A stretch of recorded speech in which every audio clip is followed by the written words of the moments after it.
So it looks like you want to take a look at Rayquaza EX first. So let's take a look at that.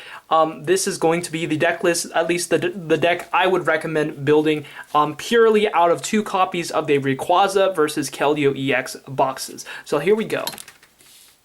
First, I would definitely suggest playing all 4 copies of Rayquaza EX. You can maximum, for new players, just so you know, you can maximum play 4 copies of any card in a Pokemon TCG deck, and Rayquaza is definitely one that you want to play 4 of. It is pretty much the attacker of this deck. Primarily, you're looking for that Dragon Burst attack that lets you do 60 damage for each energy you discard of a certain kind. So you're going to want to power a ton of electric energies onto Rayquaza and then discard all of them and burst for 180 to 240 and possibly more damage. So the idea is using Rayquaza as your main attacker and then cycling them, in which the tools of which we will see in a second. But for sure, for Rayquaza, this is absolute must. Consistency, you know, not lack of mulligan. That's the whole point of so many cards. Let's go ahead and move that.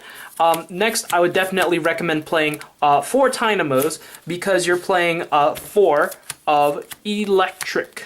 Electric. This is the card that runs the deck. Dynamotor is the ability that lets you pull a electric energy from the discard graveyard, from the discard pile, and attach it to one of your benched Pokemon. So you definitely want to cycle in 2 Rayquaza. You can just kind of swap them, keep powering them up with energies for free, and you'll be good to go on that Dragon Burst attack immediately. So definitely a 4-4 lineup is absolutely recommended because not only they give you a 3-2, I believe, and then with 2 copies of the deck you can play full play sets of them. And then this is just a thing on the bench. Also helps you with consistency, so you don't have to open Rayquaza every time. Dynamo is a 40 HP.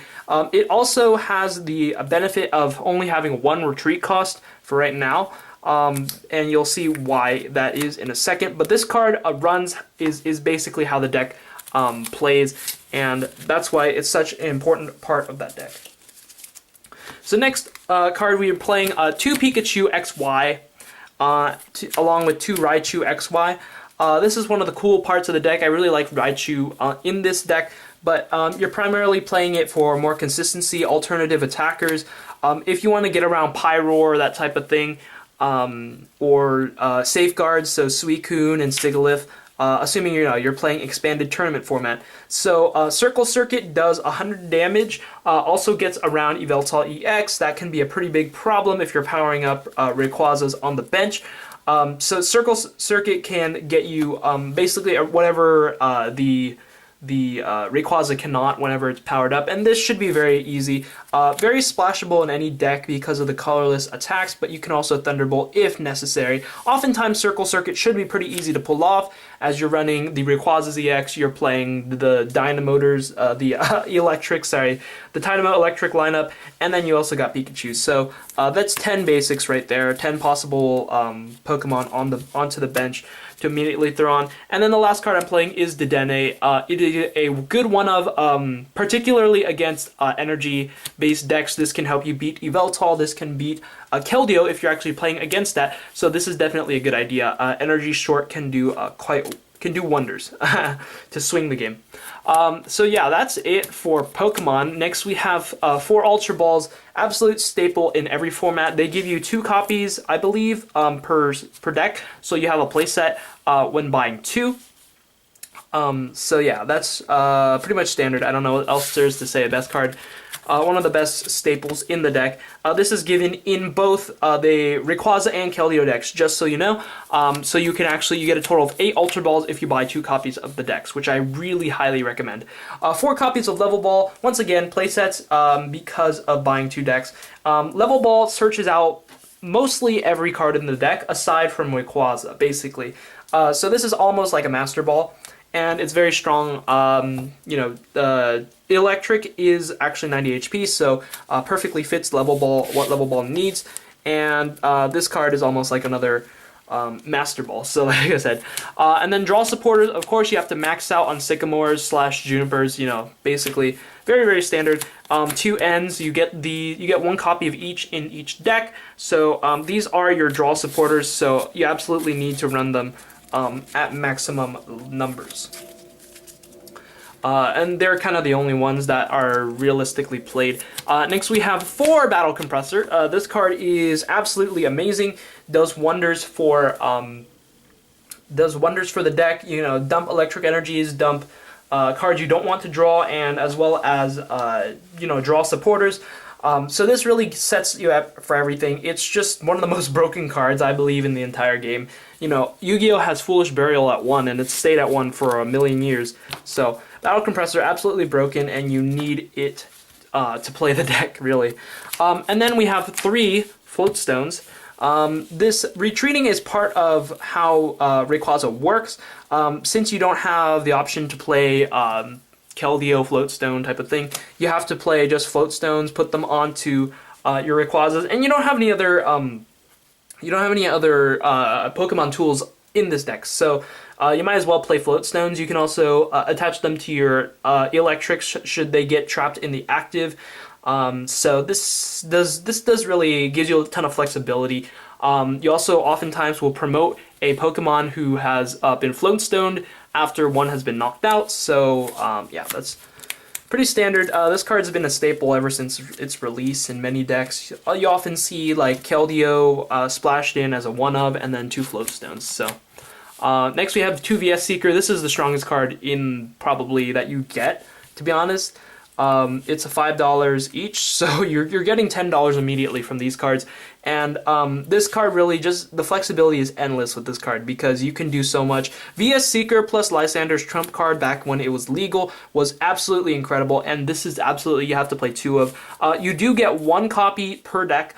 So if you buy 2 copies, 2 boxes of the decks, you get a total of 4 decks because you get 2 decks in each box, so you get a playset of VS Seekers, and I'll go over why that's important in the next video. But VS Seeker obviously can grab you anything. Works amazing with Battle Compressor, any supporter really. Next, the 1-ofs are 1 Professor's Letter. You do want to grab energies to +1. I don't know if pluses really matters in this game anymore. Lysander pulls something off into the active in case you need to, you know, destroy a powered up opposing Pokemon. Pokemon Fan Club is actually quite a slow supporter, but I think you need it in this deck because you may need to grab those basics, whatever they may be.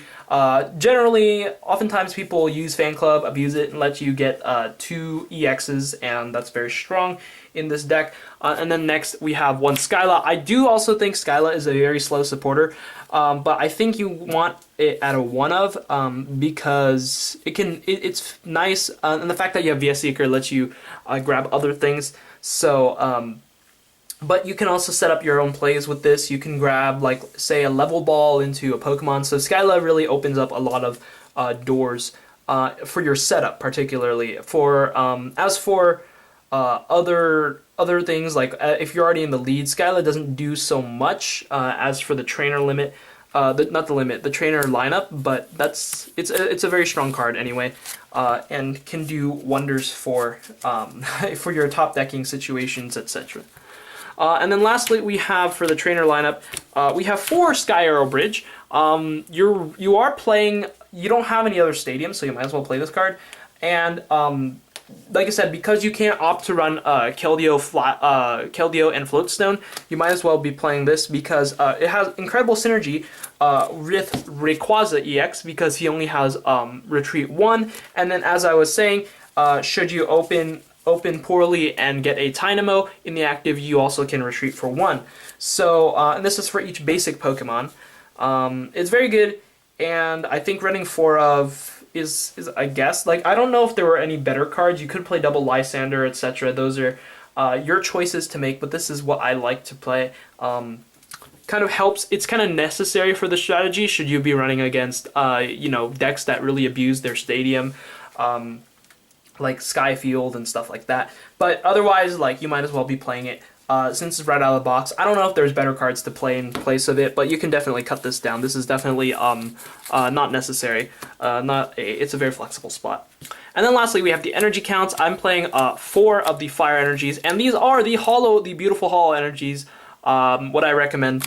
They are, you can use all your full hollow energy sets. Purely from the box, you should be able to foil out your energies. And then I have 1, 2, 3, 4, 5, 6, 7, 8 lightning energies, because you're mostly going to be using lightning attacks, because it's harder to use fire. Unless you're playing the Emboar version, in which case that doesn't come with this box. So yeah, but that is this tournament ready deck. This deck is ready to take on Bash Faces and Expanded. You can definitely do a lot with it, definitely make improvements to it, but this is what I would play if I were getting 2 copies of the box and I still wanted a 60 card tournament ready Keldeo deck, which you can also find in the other video, but this one, obviously Rayquaza. So we're going to go ahead and cover the Keldeo EX. If you haven't watched that, please check that out as well. And that's going to be it for this video. Be sure to like, comment, and subscribe, and I will see you guys next time.